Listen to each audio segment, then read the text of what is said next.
있습니다. 요한복음 6장 1절 2절.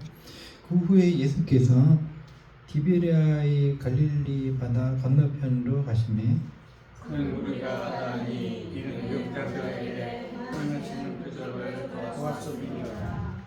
아멘. 우리가 이 시간에 계속 예수님의 말씀을 들어보고 있습니다. 그 후에 즉 어느 기간이 지난 후에 예수께서 디베랴의 갈릴리 바다 건너편으로 가셨다.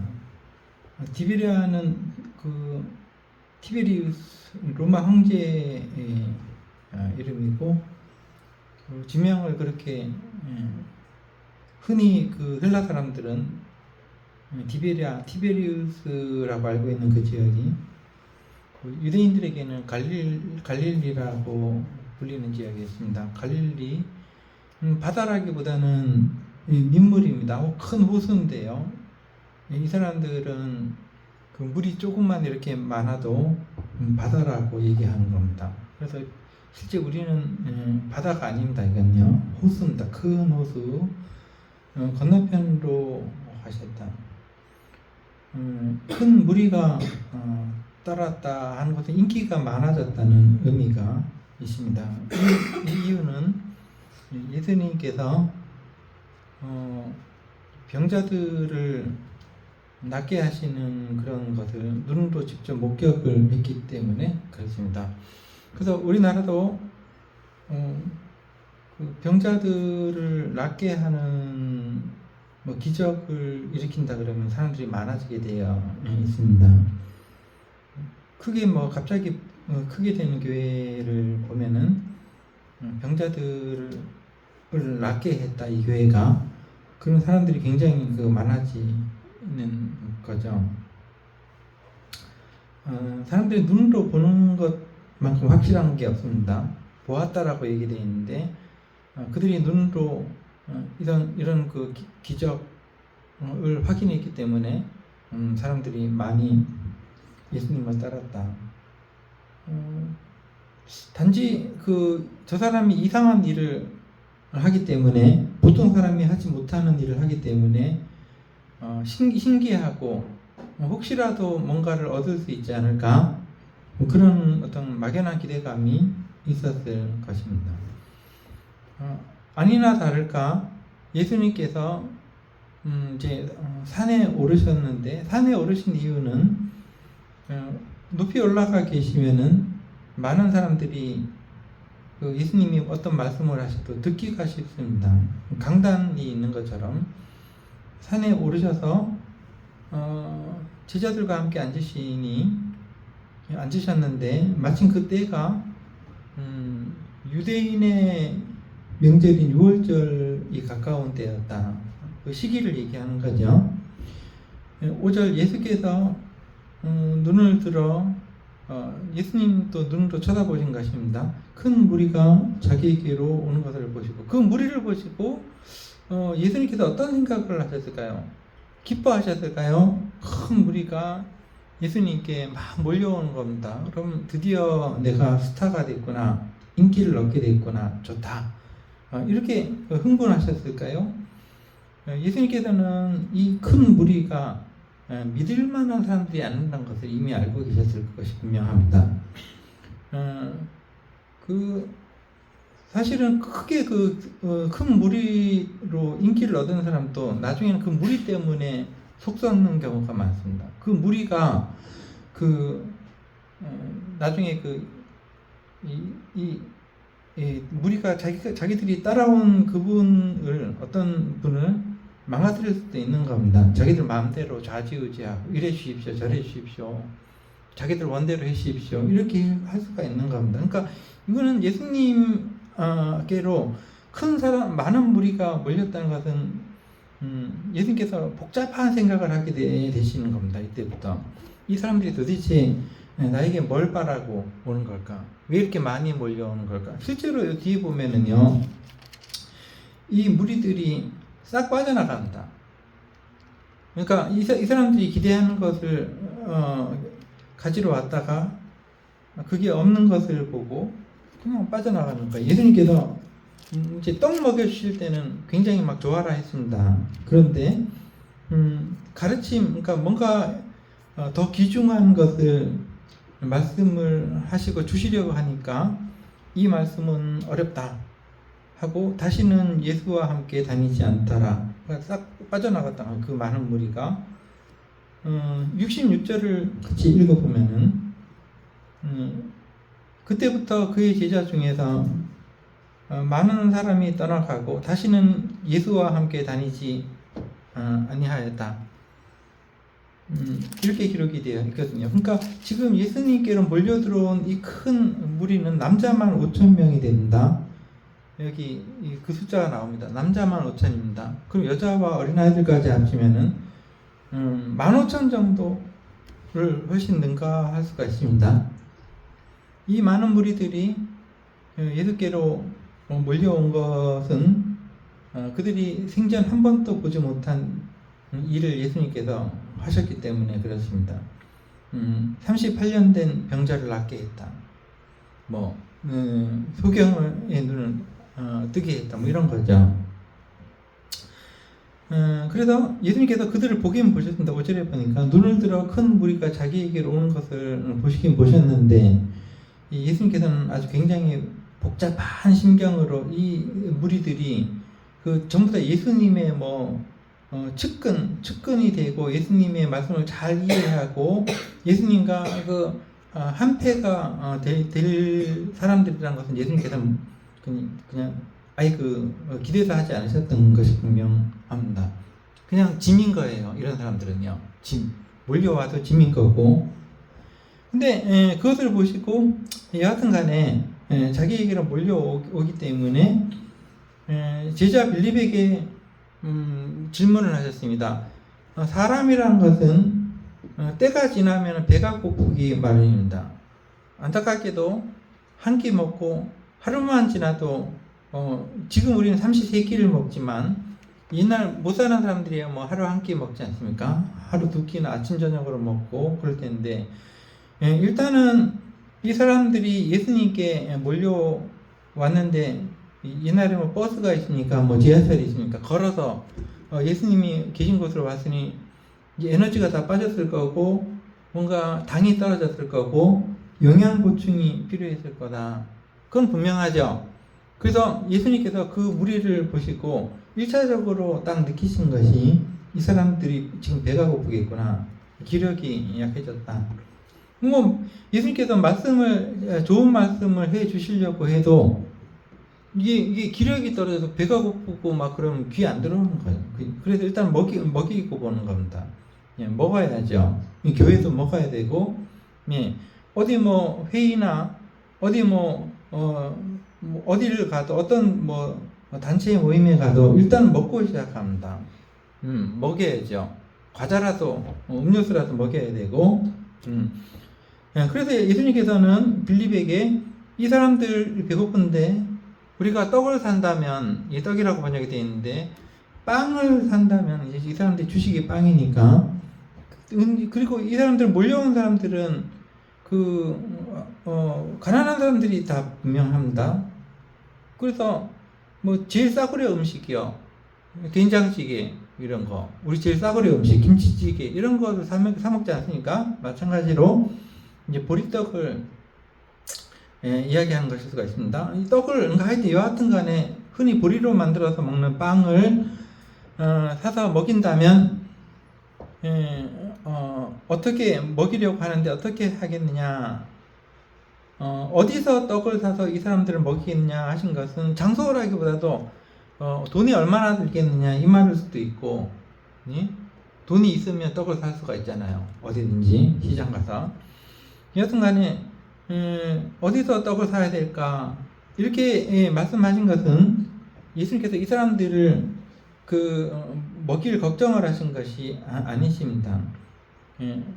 예수님께서는 자기가 이미 이 사람들을 다 먹여줄 생각을 하고 계셨습니다. 기적을 일으켜서. 그러나 제자를 시험하신 것입니다. 이 사람들을 어떻게 먹일 수 있을까 라고 했을 때 이제 그 빌립이 대답하기를 도저히 불가능합니다라고 난 얘기를 합니다.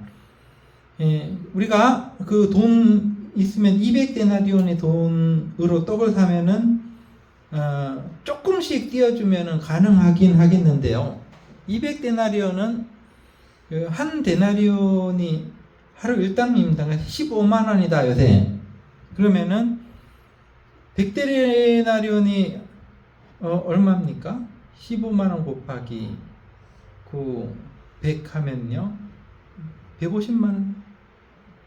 15만 원, 150만 원, 1,500만 원인가? 1,500만 원. 그러면 이제 그 곱하기 2니까 200데나리온이라는 돈은 3천만 원입니다. 그러니까 지금 3천만 원어치 빵을 사가지고 먹이면은 되긴 되겠는데 그것도 조금씩 분에 안 돌아간다라는 얘기예요. 그런데 여러분 3천만 원 가지고 떡 사려면은 떡 파는 데가 있겠어요? 지금 명절에 그 치킨 하나 먹으려고 해도 지금 닭이 없대요. 하도 많이 먹어가지고 사람들이 시켜 먹어가지고 닭이 없대. 아까 닭차를 봤는데 닭을 실어가지고 가더라고 또. 근데 지금 빵을 3천만 원어치 빵을 어디서 사냐는 거죠. 그러니까 도저히 불가능합니다라는 얘기를 하고 있는 것이죠. 인간적으로 불가능하다라고 이미 그 마음속으로 포기한 건 빌립이라는 사람은 포기한 겁니다. 불가능합니다. 어서 굶어 죽기 전에 빨리 설교 끝내고 돌려보내신 게 좋습니다. 이런 얘기를 하고 있는 것입니다. 근데 이제 그 옆에서 듣고 있던 8절의 지저 중 하나가 또 있었습니다. 베드로의 수제자 베드로의 동생 안드레였습니다. 근데 이 사람은 좀 독특하게도 그냥 포기하지 않고 약간의 어떤 그 행동을 모션을 취하는데 여기 어린아이가 한 명 있는데 여기 보리떡 5개와 물고기 2마리를 가지고 있습니다 라는 거예요. 근데 이 말을 왜 해요? 전혀 해당도 안 되는 말을. 15,000명이라는 사람들이 있는데 지금 보리떡 보잘것없는 가장 가난한 사람들이 먹는 보리빵 5개하고 물고기도 이건 큰 물고기가 아닙니다. 손가락만한 그 메르치 같은 물고기를 얘기하고 있는 겁니다. 그 2개를 가지고 있습니다 라고 소개를 합니다. 이건 그 어떤 하나의 모션입니다. 예수님께 지금 요 부분에 없는데요 어떻게 하죠? 그러나 그것이 이 많은 사람들에게 얼마나 해당이 되겠습니까? 라고 묻습니다. 여하튼 좋습니다. 아까 빌립은 완전히 그냥 포기해버린 겁니다. 그러나 이 안드레는 뭔가 가지고 나오면서 예수님께 질문을 합니다. 그때 예수님께서 그 15,000명의 사람들을 잔디밭에서 앉게 하시고 지금도 거기 성지순례 가면은 그런 넓은 어떤 예수님이 먹이셨을 법한 그 언덕이 있습니다. 지금도 여기가 바로 그 언덕일 거다 추정을 하는데 많은 사람들을 앉게 하시고 11절 여기 앉으니 수가 5,000명쯤 되더라 말하 5,000명이란 말이 아닙니다. 마태복음 16장인가에 보면은 남자만 5,000명이었다라고 나옵니다. 16장인가 18장인가 그렇게 나옵니다. 그러니까 보통 그 고대 사람들은 남자들의 숫자만 칩니다. 여자들과 어린아이는 숫자에 넣지 않습니다. 여하튼 그런 사람들을 앉히시고 그 축복기도 축사하신 후에란 말은 그 식사기도입니다. 감사기도를 하신 후에 앉아있는 자들에게 나눠주셨다. 물고기도 그렇게 주셔서 그들이 다 먹게 하셨다라는 원대로 배부른 후까지 배불리 먹게 하셨다. 이건 하나의 어떤 이 기적이죠. 누가 봐도. 그 다음에 예수님께서는 아주 묘한 이렇게 꼼꼼하게 기록을 했는데 버리는 것이 없게 해라 라고 하십니다. 우리가 명절 때 음식 만들어 먹으면은 조금 먹다가 그냥 버려버리고 그렇지 않습니까? 그죠? 우리가 이제 음식이 풍부해져 가지고 막 그런데 그 옛날에는 먹을 게 없어서 사람들이 지금처럼 풍요로운 시대가 아니었습니다. 이 당시에는요. 예, 비가 오지 않으면 굶어 죽는 시대 그런 시대였거든요.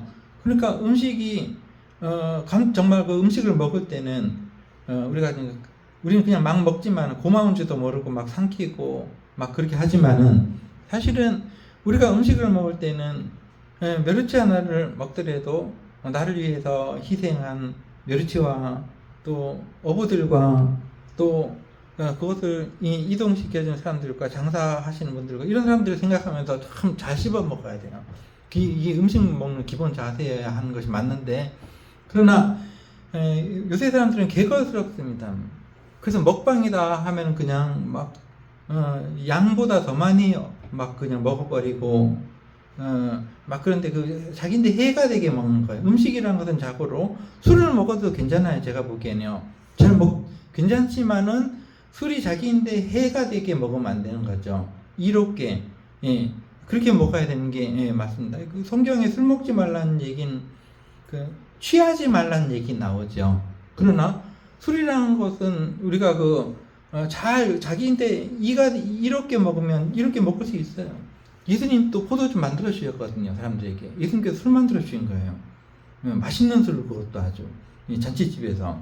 그러니까 음식이라는 것은 그렇게 개걸스럽게 먹거나 그렇게 자기인데 해가 되게 폭식을 하거나 하면 안 돼요. 조금씩 감사를 하면서 이렇게 먹어야 되고, 남은 것이 없게 막 이따만큼 만들어가지고 요만큼 먹어 나머지는 버려버리고 막 이런 것은 그 현대 사람들이 하는 짓이고, 원래는 예수님께서는 남은 것들이 있느냐, 다 배불리 먹었느냐, 그것이 하나도 버리지 말고 잘 저장해 놔라.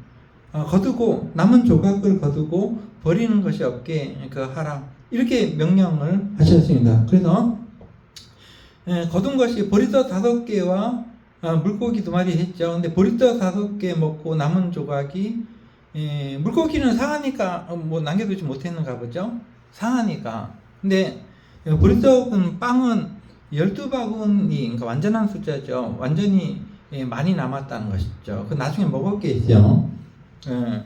드디어 사람들이 예수님의 그런 어떤 엄청난 기적을 보고 이 사람은 진짜 보통 사람이 아니다라고 얘기합니다. 이 사람은 진짜 세상에 오실 그 선지자다. 이것은 이 사람들이 머릿속에 그 당시 메시아 대망사당이라고 우리가 흔히들 얘기하는데, 앞으로 어떤 분이 오실 텐데 그분이야말로 우리 이스라엘 나라를 이방의 로마로부터 해방시켜주실 진정한 왕이시고 하나님이 보내실 어떤 사람이 올 거다, 이렇게 생각을 하고 있었습니다. 그러니까 사람들이 드디어 우리가 만났다는 거죠. 빵 먹고 나서. 불교도 역시 마찬가지입니다. 미륵사상이 있습니다. 앞으로 그 훌륭한 미륵 부처님이 오실 건데, 앞으로 오실 부처님이란 얘기죠. 그분이 오시면 사람들을 좋은 데로 인도하고 좋은 가르침을 줄 거다 하고 기대를 하고 있습니다. 그러한 어떤 그러니까 미륵사상 이전에 벌써 성경은 그 다윗 시대부터 다윗에게 하나님께서 내가 너의 후손 중에서 한 명을 택하여서 너의 왕위를 있게 하고 이스라엘을 회복시키겠다라고 말씀하신 그런 부분이 다윗 시대부터 있었거든요. 이것이 사람들은 잘 알고 있었고, 예수님 시대에 하도 로마 사람들로부터 세금을 뺏기고 세금으로 이것저것 다 뺏기고 고통스럽다 보니까 우리를 구원해 줄 그 어떤 분을 하나님께서 보내주시기를 기대하고 있었던 거죠. 그래서 그들은 말하기를 이 사람이야말로 바로 하나님께서 우리에게 보내주시겠다는 그분이 분명하다, 이렇게 얘기를 했다는 거죠. 그러면서 15절에 예수님을 억지로 붙들어서 임금 삼으려 했다, 왕 삼으려고 했다. 이건 반역이죠. 로마에 대한 반역이고. 근데 사람들은 이제 떡 먹고 배부르니까 이 정도면은 됐다, 우리 왕이 될 자격이 있다, 이렇게 해가지고 한 건데,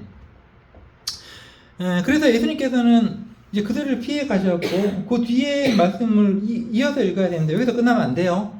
왜 이런 기사를 읽었는가? 사람들이 떡 먹고 배불러서 우리 교회에 나오는 이유도 그런 사람도 있습니다. 교회 나오면 내가 이것저것 혜택을 받을 수가 있고, 내가 이 세상에 살아가면서 내 신분도 좀 세탁할 수 있고, 좀 이렇게 내가 세상에서 막 비난받아도 교회에 들어오면은 내가 집사고 장로고 권사고 대우받고, 그냥 내 신분도 세탁하고, 또 내가 교회 들어오면 내가 세상에서 이렇게 멸시받고 천대받는 교회만 오면은 그래도 대우해주고 이러니까 내가 교회가 온 그런 분도 있을 수 있는 좋습니다. 그런 거 있을 수 있어요. 형제끼리니까. 그러나 그것이 중요한 것이 사실은 아니고 그 이후에 그 예수님께서 22절부터 이렇게 예수님께서 더 좋은 것을 이 사람들에게 그 말씀을 하십니다. 쭉 말씀하시는데 이 부분은 다 읽지 못합니다. 뭐를 더 주시려고 하시는가? 어떤 것이 뭐가 중요한데 뭐가 중요한 것인가? 예. 그래서 예수님께서는 너희들이 모르는 떡을 내가 주겠다. 그 말씀 22절부터 그 말씀입니다. 이 말씀을 다 보지 못합니다. 너희들이 그에게 더 좋은 떡을 주겠다. 더 좋은 포도주를 주겠다. 나를 먹고 마셔라. 이렇게 말씀하시고 막 하니까 도저히 이거는 이제 사람들이 차라리 그냥 떡이나 주시지. 그냥 차라리 그냥 국수나 끓여 주시지. 예. 굉장히 어려운 말씀을 하신 거예요. 그러니까 이거는 이제 굉장히 긴데 이런 말씀들을 하시면서 예수님께서 그런 말씀을 하시니까 사람들이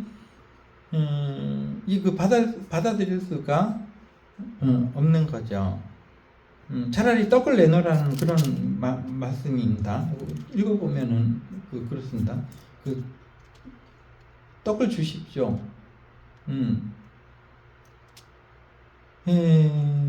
30절에 보니까 그런 말씀이 있습니다. 당신이 우리인데 어떤 것을 보여주시겠습니까? 31절에 모세는 이제 구약 성경에 언급하면서 모세는 우리가 배고플 때 광야에서 만나 즉 하늘에서 내려오는 만나를 좀 먹였는데 당신은 우리인데 어떤 빵을 주시겠습니까? 이런 식으로 이게 그 대화가 이어집니다. 그래서 예수님께서는 더 좋은 우리가 이 세상 살 때 먹고 이제 사는 것은 별로 사실 중요한 게 아닙니다. 사실 라면 끓여 먹어도 사는 거거든요. 예, 잘 안 먹어도 돼요. 탐식 그거 안 해도 돼요. 먹는 거 그냥 똥으로 다 나온다. 그게 중요하지 않아요. 명절이라고 이것저것 먹으면 설사분이 더 합니까? 인간이요. 예, 조금만 먹어도 돼요. 크게 몇십만 원짜리 스페셜 상 차려가지고 안 먹어도 집에서 그냥 밥 한 공기면 딱 되는 거 인간이요. 아침 저녁으로 물 말아서 김치해서 그거면 돼요. 똑같아요. 그런데 그것보다 더 중요한 게 영적인 그 양식입니다. 우리가 먹는 음식은 우리를 행복하게 할 수 없거든요. 그거는 그냥 우리의 마음이 행복하면은 우리가 뭘 먹어도 행복한 겁니다. 그래서 예수님께서는 너희의 마음이 너희가 갈망하는 것이 무엇이고 그것을 내가 채워줄 수 있다라고 말씀합니다. 이전에 5장 읽었을 때도 그 여자가 예수님께 왔을 때도 예수님께서 주신 것은 4장 읽었네요. 4장 읽었을 때 우물가의 여인에게 주신 것은 그 영적인 그 양식이었습니다. 그래서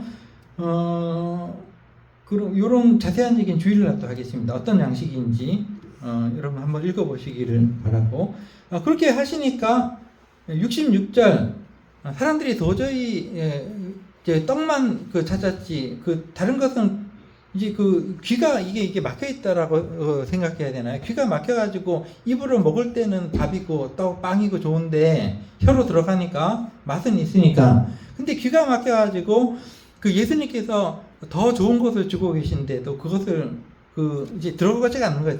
그러니까 영혼이 죽은 거죠. 그러니 66절에 이 말씀이 어렵다는 거죠.